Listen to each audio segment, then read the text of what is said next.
Hello everyone, welcome to Old Bluff. I thought I'd do a video today on the logs that I'm using for my log cabin build. I've had a lot of viewers ask about it, what size, how I'm getting the hand-hewed effect that I'm going for.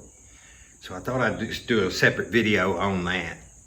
First off, I'm using pine logs because I've got so many pine trees here on the property.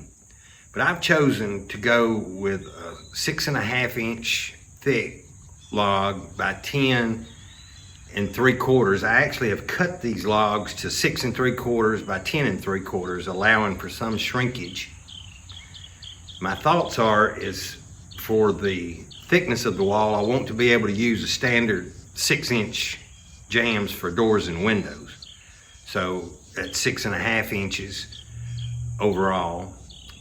So I'm trying to, I start with a 6 3/4 and then I do this hand hewed effect, and that's taken down a little bit. I think I'm only taking 7/64 off with the planer, so less than 1/8 on each side. So a little bit of shrinkage, as long as it's a little bit under 6.5 inches finished, I should be good, not have to do any furring or anything with the doors and windows when I go to trim those out. But for the 10 3/4, what I'm envisioning here is I'm going to use 2-inch high density polyethylene foam for the chinking. It'll probably be about 4 3/4 wide and 2 inches thick. So by the time this log shrinks, I'm thinking, and this is going to be over time as well, for the drying of the logs. I've got them down to around 18% now, but I got to go a little bit more on that. But my thoughts are to have center to center on the chinking 12 inches. That way I'm going to do 9 courses tall. It'll be 9 feet tall to the top of the log wall. I'm going to be dropping down some interior timber frame trusses about 8 inches from that.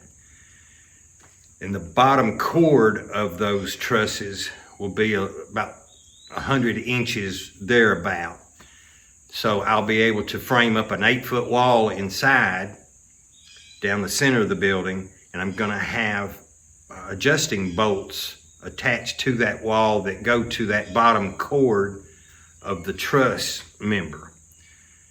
That way, any settling that goes over time, I'll just loosen that bolt and allow the center of that truss to come down, because I don't want it, as the walls settle, I don't want the center of that truss to remain up. So this way I can kind of adjust for any settling or shrinkage over time. And what I have bought to do this is the sculpting planer. It's Festool, what is it, HL850 E. It has an arched shaft here in the center. Obviously you can get, it comes with a straight, but you purchase this other sculpting head, and they've got, I think, 3 different profiles that you can buy, and I went with this one just to get this hand-hewed look. But you can set, this is a very good piece of equipment. It has a soft start, a throttle type depth adjustment, which will lock, but you can change it as you're moving down the length of your board if you want to, or log. But I found that it looks more historically correct to set it and just move in X patterns. And we'll go over that here in a few minutes, what I have done. So let me show you that. First off, what I have done is I have taken a regular rounding bit with my router and just knocked this square edge off these logs. I want everything to look as though it's been around for a long time once I go to set the logs for the cabin. And I've taken, next one I did is I've taken my hatchet and just cut these lines in. I don't think I got quite aggressive enough, and I just did a short section here, 2 3-foot sections to try this. I went ahead and did some of the hewing effect here, and you can see here how these ripples kind of stay straight. Well, that's just not what I want. I tried that to begin with, but then I started doing the crisscross pattern, and it looks a little more realistic. But I just didn't get enough tear out for what I'm after on these hatchet marks. So I planed this way. My hatchet went in this direction, and I planed back. So what I'm gonna do on this next section is I'm gonna bring the router back in this direction. So hopefully I'll get a little more tear out. You can see that some of this tear out where I've been pulling it up. That's kind of what I want, a little bit deeper than what I'm planing out. So let's get set up here and I'll go over this hand-hewed look on this short section, and then we'll try another section with the hatchet.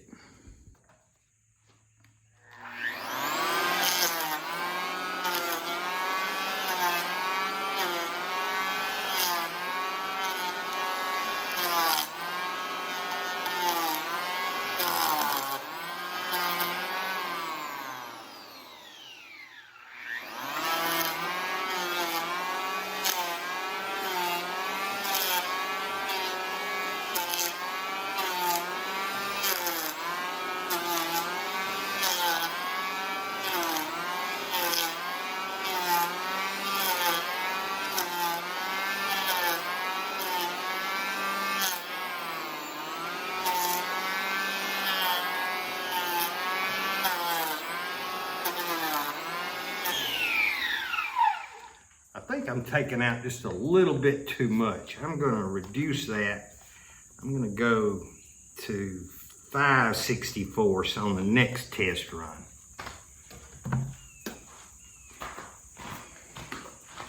Here you can see what I've just did. I think it looks pretty good. You know, I don't have to get it all, leaving some of these natural areas. I think it's going to add to it. We'll see as time goes on here, but you can see these cuts just don't look good enough to me. So I'm probably going to work on those a little bit more. I want to see a little bit more tear out. It just doesn't look quite right in that regard, but I'll work on that and we'll see. I'm just trying to get a little bit more tear out so it'll look a little bit rougher. Once I get it pulled up, then just kind of work a little bit off. I don't want to spend a lot of time with it, but this is what I'm after. Just a little bit rougher looking, just in a place or two. A little bit of tear out.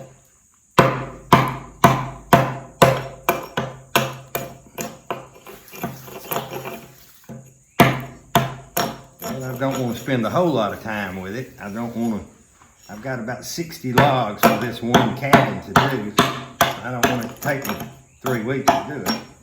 But I think with this planer, I'll make short work out of it once I decide exactly what I want to do.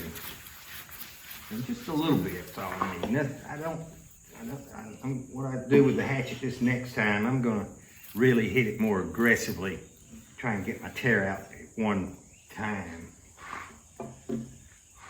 Now I've got enough room left on this log to get 2 more 3-foot sections as a test run on it. Let's see what it looks like. Be a little more aggressive with it. That's kind of the tear out that I'm looking for. And it doesn't have to be much. Just 1 or 2 good whacks. And then go on and tear it out. Hopefully a lot of that'll stay. Is what I'm after.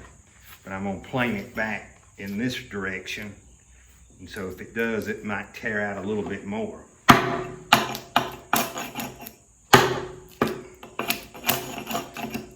a good one.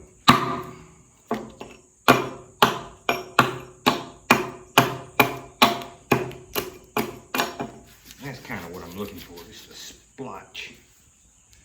So we'll see what that looks like planed out.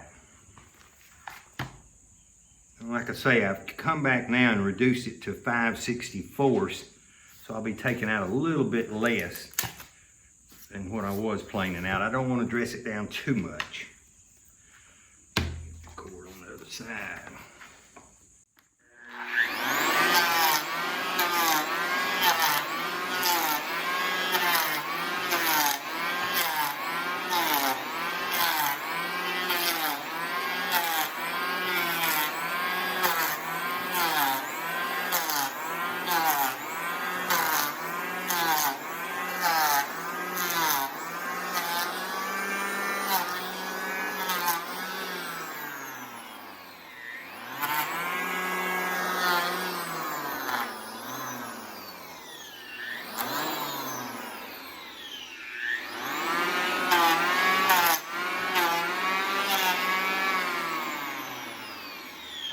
still taking out too much. I'm gonna go to 1/16 and just see what it looks like.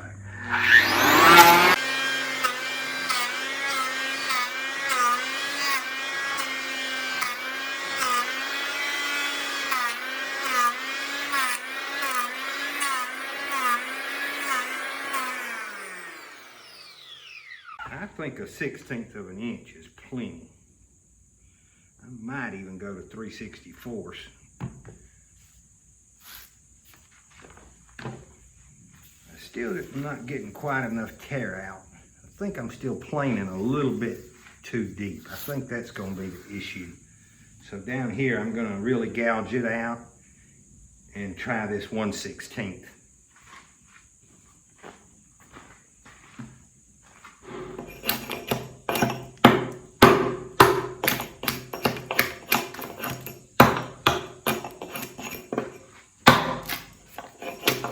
There's a gouge.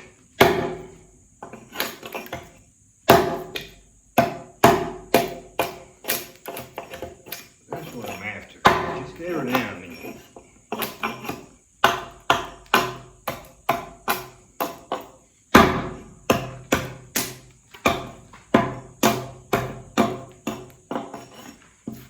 Just plane that. I think once I figure this out, it's not going to take long. This is a 12-foot log. I've got 16s and 20s that I'm working with. Once I get it figured out, I think it'll go pretty quick. Let's see what this does.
Obviously, not going as deep doesn't give it as much detail, is what I'm seeing. A lot less detail you can see here.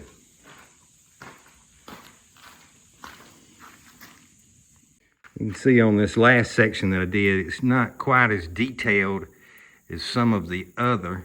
You can see how it's more detailed as you go down the log. So I'm gonna have to kind of get a fine tune in on that to give me this kind of depth in these marks that I'm leaving. But overall, I think it's looking pretty good. I mean, for something down and dirty, real quick to do, I've got about 60 logs that I'm gonna be doing for this first cabin. So I gotta do both sides of them. So I gotta kick it out pretty good. I don't wanna spend 3 weeks doing this. I know it's cheating a little bit, but I think it'll look good. Okay, so one last look at this log. You can see here, this was at 1/16 of an inch planed out, and you can see this tear out shows a lot better in my mind. This is kind of what I'm after. Just every now and then, not much, but just something to give it a little more oomph, I guess you can say. I got a deep one right there. But you can tell where it starts getting deeper, back where I had it to 1/8 inch. It starts right in there. You can see the character of that, how much more reveal there is for the gouges all the way down through here. It carries on out to the end there. I'm gonna come back and torch this with a propane torch just lightly to give it a little more darkness and to keep carpenter bees and other bugs, insects from messing with the wood. Now the moisture level on these logs is between 16 and 18%, mostly around 16%. So it's got a ways to go But when you get it down below 20%, it really torches out quick, especially when you're doing it real light, as I'm doing it with this. I do it just enough to get a little bit of black in the softer grain, and it seals the sap in the face of the log. It really does several different things.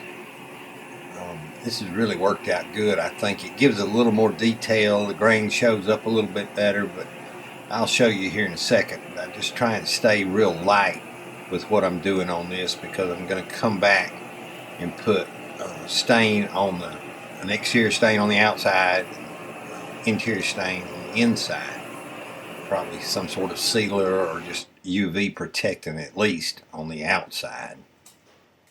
So you can tell that I'm just barely charring the surface, just enough to get the softer grain darker. And it really makes those hued effects stand out more as well. I'm going to be coming back. I'm going to stain the interior probably a golden oak and the exterior a medium slate color. It actually will look as though it has weathered, like this side. You can see, maybe see how gray that looks. That's because it's been cut and sat out in the sun for quite a while. So that's the look I'm going for on the exterior. I'll just do a gray, medium gray chinking. But you can see here how it makes that hued effect kind of stand out a little bit more. I'm not burning it much at all. Well, I think I've decided what I'm going to do as far as dressing the log off, and just out of curiosity, I wanted to see how long it would take to do this 12-foot section, just so I'll have a kind of an idea of how much time I will have in it. But what I think I'm going to do is, with the hatchet, do definite hard chops with tear out, but do fewer of them. Just one every couple of feet or something, instead of a lot of chop marks down through the log. So I'm not going to make you wait through all this. I'll show it, but I'll speed the video up. So let's see what happens, how much time it takes.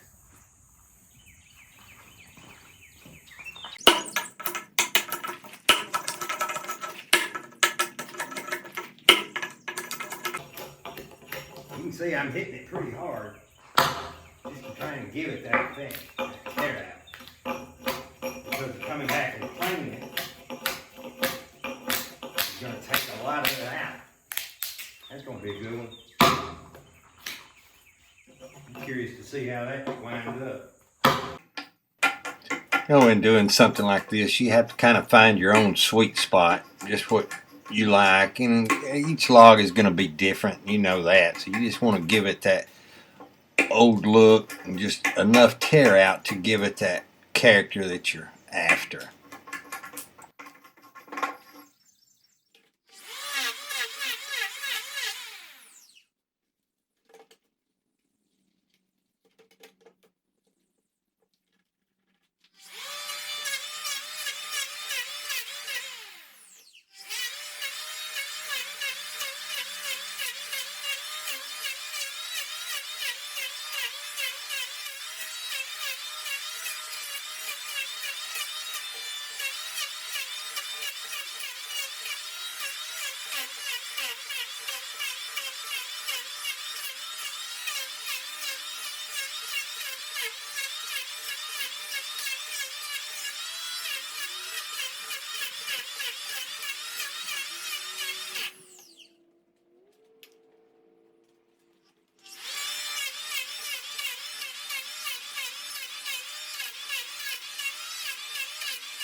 Well, that took about 7 minutes to do the hash marks with the hatchet and then plane everything off. Maybe not quite 7 minutes, but that gives me an idea about how long it's going to take. For the look that you get, it's not that time consuming. I've got about 60 logs to do, so I can tell right away it's going to take me a couple of days to do it, but that's just part of it. This is what the finished product looks like. I think it's got enough reveal on the scallops here to give it enough of a hued effect and fewer hatchet marks in it, but a little more pronounced. You can see where I gouged that one out. I think this is the one that did the most tear out. I think it turned out fine. I just want it to look old and beat up when I put it in. I want it to look 50, 75 years old when I put it all together. Didn't get a lot of tear out with these hatchet marks. I needed to go a little bit deeper with them, so I'll remember that when I do the next one. This is the look that I'm going for on the interior logs. This is a golden oak stain sprayed on the charred log after I hand hewed it. And this is the look for the exterior logs that I'm going for. And I'll spray these stains on once the building is erected. That way I can spray on the outside. I can do the rafter tails. The rafters won't be exposed on the inside. There'll be a ceiling board nailed to the bottom of them on the inside, and I'll insulate that, and then there'll be the timber frame trusses. Well, I hope that explains enough about what I've got going on with my logs. Of course, you know, a person can do whatever they want to do, but I just thought this would look old and be fairly quick to do. So I hope this answers all the questions that some of the viewers had. And if you do have questions, comments about it, feel free to send an email or leave a comment down below. It'll be fine. And I will say, probably next week, I'm going to do a subscription drive. What I've decided to do for all my subscribers, I'm going to send out a free set of these plans. So if you're not a subscriber, maybe think about doing that. If you're looking at building a log cabin or conventional 1 and 2 bedroom rental property, building on your property. I've put a lot of thought into these plans, and there's a lot of different aspects as far as the municipalities, what the building inspection department will allow. I won't go into big detail of it until I do that video, but I'm gonna probably do a premiere on that and have it come out in the next week or two. So all my subscribers will get what I'm gonna do is send 1 drawing out per week. I've got 4 drawings with this plan. Then I've got a 1 bedroom, and I'm also gonna do a material takeoff list for conventional framing. That way, a person can just print these documents off and get quotes on it. I think that'll help people if you are planning to do something like this. There's a lot to talk about with it, and that's going to have to be done in a separate video. So until then, take care, be safe.